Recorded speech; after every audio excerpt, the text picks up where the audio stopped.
இன்றைக்கி நம்ம வீட்டு சமையலில் பெங்களூர் கத்திரிக்காய் போட்டு கடலைப்பருப்பு போட்டு கூட்டு பண்ணலாம் வாங்க. கேஸ் ஆன் பண்ணிக்கலாம். குக்கரை வச்சுருக்கேன். ஒரு சொம்பு தண்ணி விடுறேன். நான் கடலைப்பருப்பு கழுவி ஊற வச்சுருக்கேன்.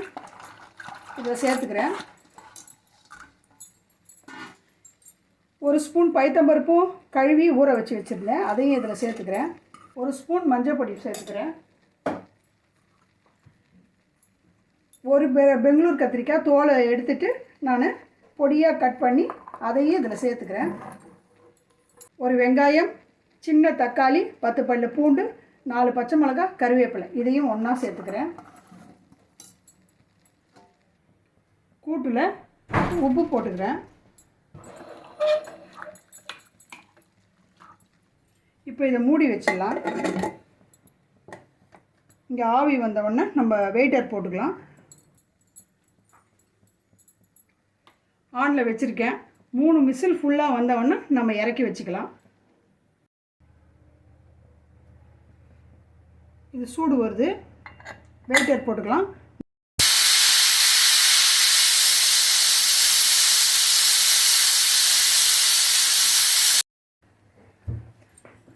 இப்போ பெங்களூர் கத்திரிக்காய் கூட்டு வெந்துருச்சு.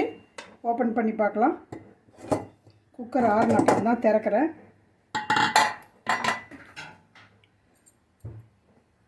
பாருங்கள், நல்லா வெந்துருச்சு பாருங்கள். இது உப்பு சரியாக இருந்ததுன்னா நீங்கள் அப்படியே விட்டுருங்க. அது அப்படியே நான் கேஸில் வைக்கிறேன் பாருங்கள். திருப்பி இதுலேயே கொஞ்சம் நான் வைக்கிறேன் பாருங்கள். கொஞ்சம் திக்காகணும். இதுக்கப்புறம் நம்ம தாளிச்சிக்கலாம். அவ்வளோதான். இது தாளிச்சிட்டோம்னா இது ரெடி ஆயிடுச்சு. சாதத்துக்கும் ஊற்றிக்கலாம், சப்பாத்திக்கும் நாங்கள் நைட்டுக்கு இதுதான் தொட்டுக்க போகிறோம். அதுக்கு தான் இவ்வளோ நிறைய வச்சேன் நான். எனக்கு உப்பு சரியாக இருக்குது. இது நல்லா திக்கானா தாளித்து கொட்டி இறக்கி வச்சுக்கலாம். நான் காரத்துக்கு பச்சை மிளகா மட்டும்தான் போட்டிருக்கேன். மிளகா பொடியெல்லாம் போட மாட்டேன். அது கொஞ்சம் காரமாக நல்லாயிருக்கும். சாதத்துக்கும் பிசைஞ்சிக்கலாம். சைட் டிஷ்ஷாகவும், ரசம் சாதத்துக்கு சைட் டிஷ்ஷாகவும் வச்சு சாப்பிட்டுக்கலாம். கார குழம்புக்கு இது சைட் டிஷ்ஷாகவும் வச்சு சாப்பிட்டுக்கலாம். சப்பாத்திக்கு இது சைட் டிஷ்ஷாக வச்சு சாப்பிட்டுக்கலாம். இது ஃபுல்லாக ரெடி ஆகிடுச்சு. இந்த அளவுக்கு போதும். இதை இறக்கி வச்சு நம்ம தாளிச்சிக்கலாம். இது ஒரு பவுலில் எடுத்து வச்சுக்கலாம். ஒரு அகல பாத்திரத்தில் நான் எடுத்து வச்சுக்கிறேன். இப்போ மொத்தத்தையும் இதில் எடுத்து வச்சுக்கிட்டேன். இப்போது இதில் கொஞ்சமாக ஒரு 2 ஸ்பூன் எண்ணெய் விடுறேன் பாருங்கள். இது கடுகு, உளுத்தம்பருப்பு, சீரகம் போட்டு தாளிச்சிக்கலாம். இது கார மிளகாவும் 2 போட்டு கிள்ளி போட்டிருக்கேன். கருவேப்பிலை ஏற்கனவே போட்டுட்டேன், அதனால் அது போடலை. நான் தாளிச்சதை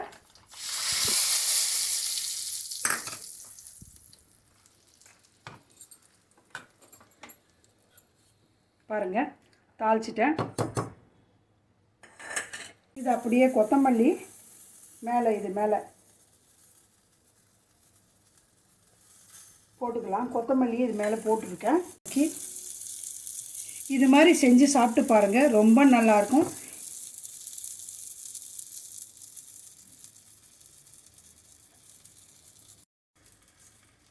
அது வந்து அது முட்டை தொக்கு.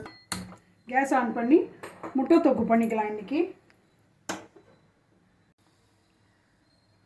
முட்டை தொக்கு தாளிக்கிறதுக்கு நல்லா 2 ஸ்பூன் எண்ணெய் விடுறேன். தாளிக்கிறதுக்கு சீரகம், கடுகு, உளுத்தம்பருப்பு போட்டிருக்கேன்.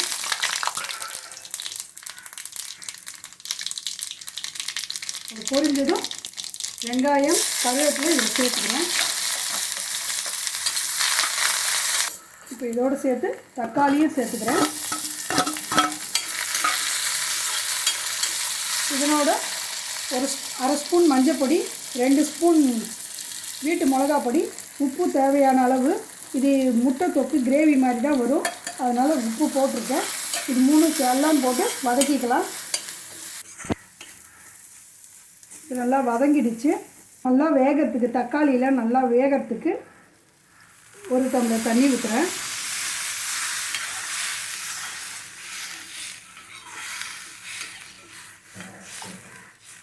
இந்த டைமில் நீங்கள் உப்பு பார்த்துக்கோங்க.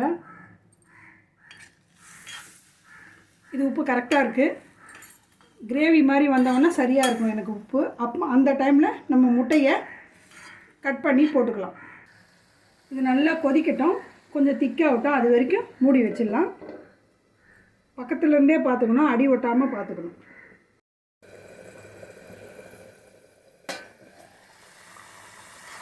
பாருங்கள், நல்லா சுண்டி வருது. இன்னும் கொஞ்சம் நல்லா சுண்டிச்சுன்னா நல்லாயிருக்கும். இதில் ஒரு 2 ஸ்பூன் எண்ணெய் விடலாம்.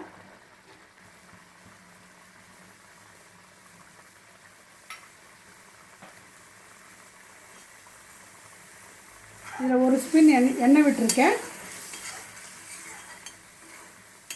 நல்லா திக்காகிடும். இந்த நல்லா திக்கானோன்னா நம்ம முட்டையை போட்டுக்கலாம். பாருங்கள், இது நல்லா திக்காகிடுச்சு. இப்போ இந்த சமயத்தில் நம்ம முட்டையை சேர்த்துக்கலாம். நான் 2 கட் பண்ணி விட்டுருக்கேன்.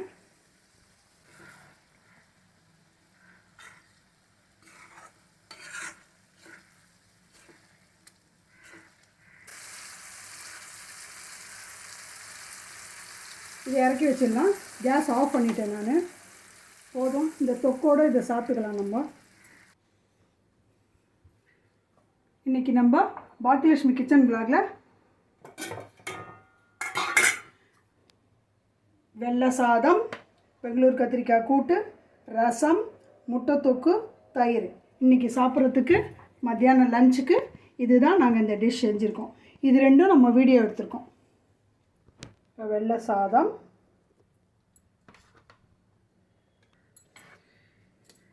இந்த கூட்டு போட்டு பிசைஞ்சு நம்ம சாப்பிட்டுக்கலாம். இந்த முட்டை தொக்கு சைடில் வச்சு சாப்பிடுவோம்.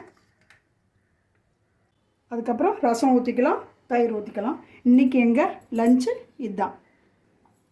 கமெண்டில் சொல்லுங்கள், லைக் பண்ணுங்கள், ஷேர் பண்ணுங்கள், கமெண்ட் பண்ணுங்கள்.